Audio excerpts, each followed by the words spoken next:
De retrouver, parce qu'il fut mon professeur au CESTI. C'est tout un honneur de partager avec lui aujourd'hui la table.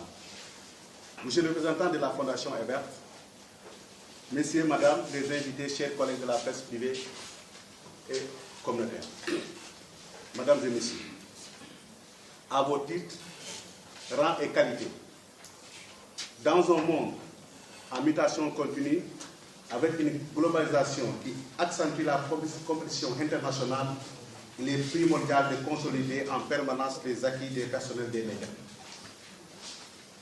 C'est le lieu de se féliciter des résultats encourageants enregistrés dans notre pays avec l'adoption du Code de la presse.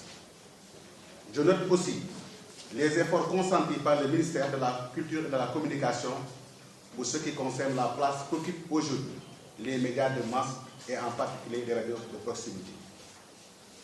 Pour autant, malgré les sauts qualitatifs, notre pays doit encore améliorer ses politiques en matière de gestion des radios communautaires pour répondre convenablement aux attentes des populations qui aspirent à bénéficier d'informations économiques, sociales et culturelles dans des délais raisonnables.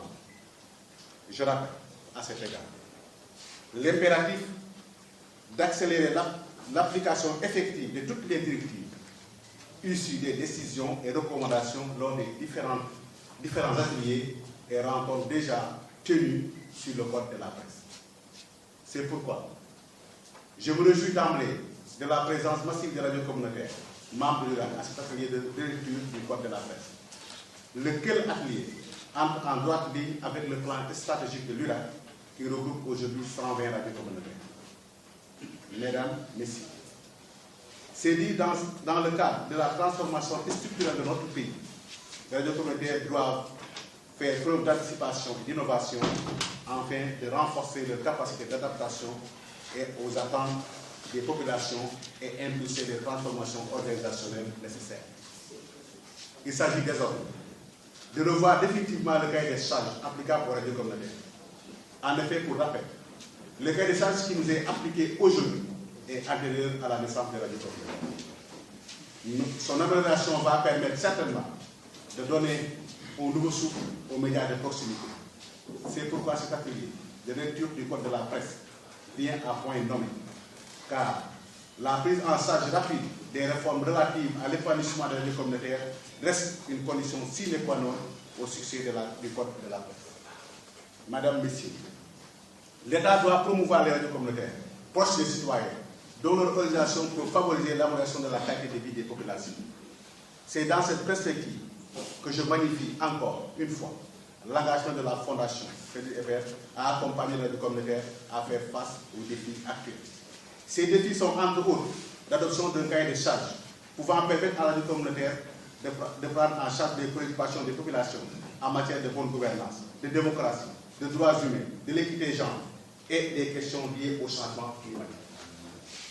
Bref, des radios communautaires capables de renforcer la démocratie locale. Pour que ces radios soient libres, il urge de mettre un modèle économique capable d'assurer leur organisation. Cet atelier d'aujourd'hui va jeter sûrement les bases de ces réflexions. Ces idéaux que notre association porte, elle les partage avec la Fondation Ebert Sénégal qui vise à promouvoir une démocratie dynamique et solide et à soutenir une véritable justice sociale avec l'égalité des chances en matière de participation économique, sociale et politique, et une gestion pérenne de la paix et de la sécurité. J'exhorte enfin toutes les parties prenantes à se mobiliser et à s'investir pleinement pour qu'au terme de cet atelier, les résultats escomptés soient au rendez-vous. Et j'ose espérer, les experts qu'on a aujourd'hui nous édifieront sur la marche à tenir pour arriver à ces résultats. Je vous remercie de votre image.